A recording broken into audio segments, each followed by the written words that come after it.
Senhor presidente, senhoras e senhores senadores, antes de fazer o registro, que farei logo mais, eu queria também me somar aos senadores e senadoras que se solidarizaram com as vítimas, as famílias das vítimas da grande tragédia, da grande truculência ocorrida domingo ontem, amanhecer ontem, em Orlando, nos Estados Unidos. Mas falar em violência, senhor presidente, senhoras e senhores senadores, me remete às violências que são cometidas no Brasil a cada dia, a cada instante. Violência contra os idosos do Brasil, sobretudo aquelas pessoas nascidas em lares pobres, excluídos de nossa sociedade. Também os jovens, crianças, adolescentes, pessoas com deficiência física, enfim, todos os segmentos da nossa sociedade brasileira que a cada dia, a cada hora, a cada instante sofre uma violência. O estado do Piauí, há um ano, fez um ano, agora, há 15 dias atrás, de uma grande tragédia, uma cidadezinha do interior, uma cidade pequena, quando houve um violento, um abominável estupro feito por jovens menores de 18 anos, contra 4 menores, também de 18 anos, de 15, 16, 17 anos. São violências que se registram nesse Brasil a cada instante, a cada hora, não só nos centros urbanos, mas nas cidadezinhas do interior, como aconteceu na cidade do Piauí, cuja tragédia, antes do julgamento daqueles criminosos, se registraram mais 2 outros, em cidades pequenininhas do estado do Piauí, como Bom Jesus e Pavussu. Então, senhor presidente, ao me solidarizar com aqueles e aquelas vítimas, famílias principalmente, da tragédia de Orlando, dos Estados Unidos, eu queria fazer essas colocações com relação às violências praticadas a cada instante. E somando a essas que eu me referi, eu queria trazer com tristeza também que jovens do Piauí, abaixo de 18, 21 anos, cometem suicídio sucessivamente. E eu pergunto, qual a causa dessas ocorrências, desses crimes, dessas violências, especialmente esse que eu faço por último? Jovens, talvez desiludidos, em uma desesperança, cometem o próprio suicídio. Por isso, eu queria fazer esse registro antes da colocação que eu passo a fazê-la, também não muito agradável, porque trata-se de uma situação dramática vivida pelo setor produtivo do estado do Piauí. Eu tenho aqui de um portal, o portal Cidade Verde, lá do Piauí, safra do Piauí deve cair 62%. E diz mais, maior prejuízo dos últimos 30 anos. Nós já vivemos, o Brasil e o Piauí, uma crise profunda do que se refere ao setor produtivo, à produção, especialmente à produção agrícola, e o Piauí se caracteriza como a ampliação da fronteira agrícola, sobretudo do agronegócio, através dos seus cerrados. Não só o Piauí, mas o Maranhão e o sudoeste da Bahia.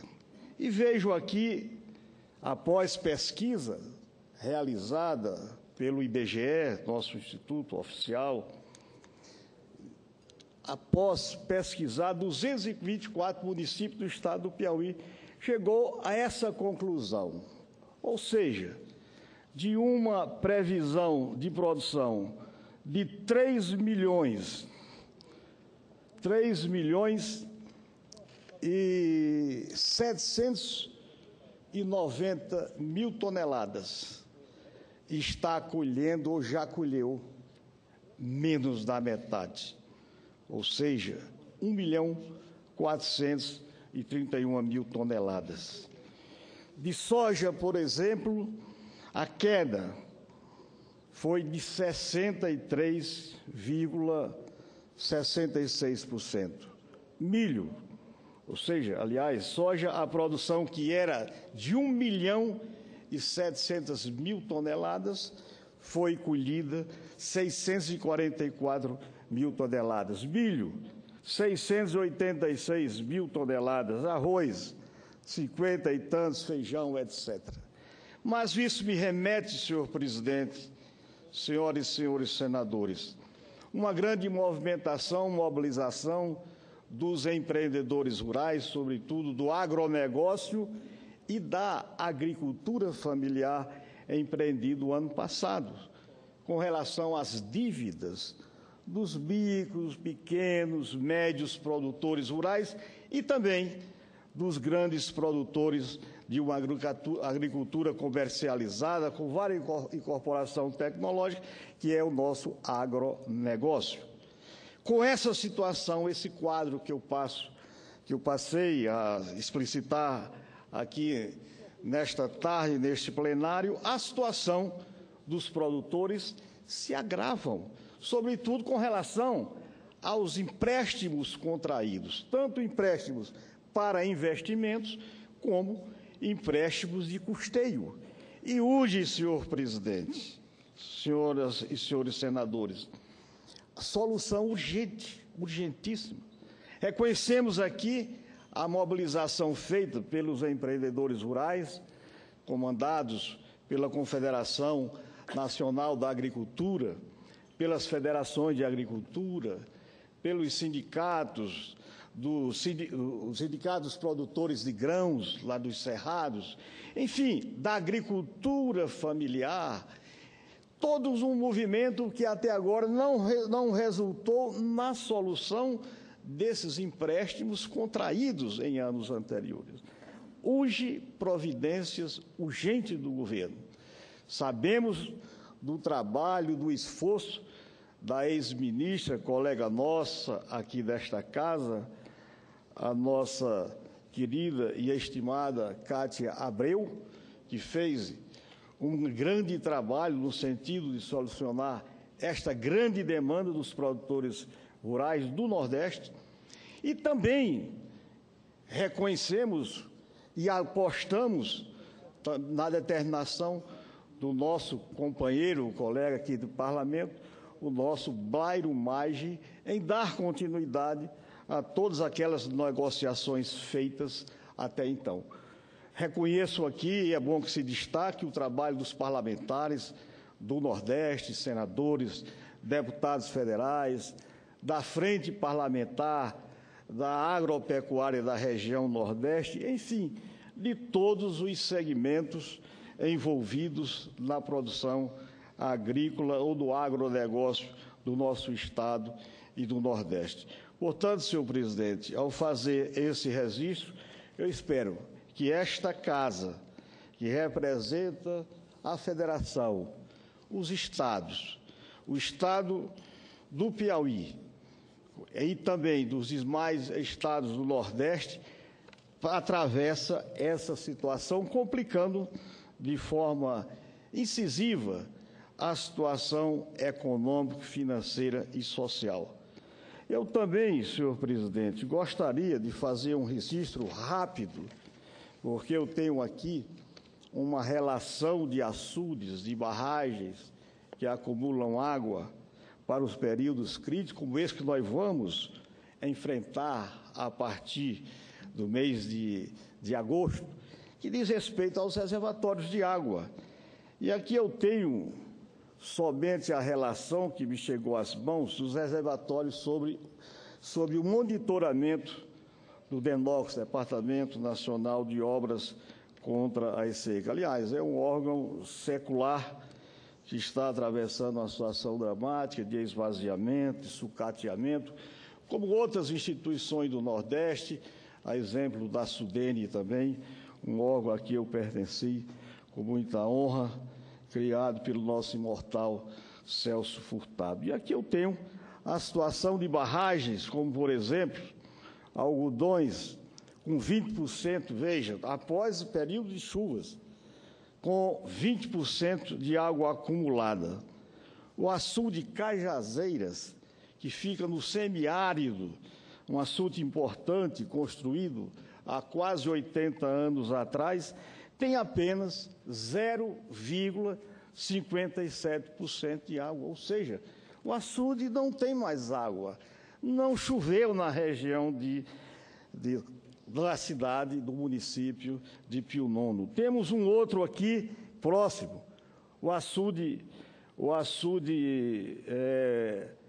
Barreiras, que fica no município, também Fronteiras, cidade castigada pela seca no semiárido, com 4,77%. Não nem mais, nem volume morto esses dois açudes têm. Aqui nós temos, de outra parte, enquanto a maior quantidade de açudes controlados e monitorados pelo DENOX têm praticamente, na situação de volume morto, nós temos contrastando dois grandes açudes, duas grandes barragens, a barragem de Genipapo, com 250 milhões de metros cúbicos de água, suficiente para perenizar o rio Piauí, com 99% de água acumulada. E também nós temos um outro açude, na cidade de Conceição do Canindé, também com quase 90% de água, que isso é um contraste da região Nordeste, sobretudo do semiárido do Piauí. Enquanto temos problemas gravíssimos em muitos reservatórios, nós temos dois outros reservatórios que talvez, pelo projeto, conseguiu acumular uma quantidade de quase 100% de água. Isso nos faz levar, senhor presidente, senhoras e senhores senadores, a uma preocupação com relação à fase crítica de abastecimento de água do nosso Piauí, especificamente no semiárido, o que nos faz também, nos leva a estender ao semiárido dos demais estados, do Rio Grande do Norte, da Paraíba, do Ceará, da Bahia e outros da nossa região. Portanto, eu queria, nessa oportunidade, fazer um apelo no sentido de que os órgãos envolvidos com essas questões da produção agropecuária, do agronegócio e também com relação à questão de água, de abastecimento de água, aí envolve o Ministério da Integração Nacional e seus órgãos vinculados, consequentemente a própria Defesa Civil, Proteção e Defesa Civil, que se debrucem com o devido tempo para evitarmos catástrofes maiores que diz respeito à sobrevivência dos nossos sertanejos que vivem no semiárido, especialmente no semiárido nordestino.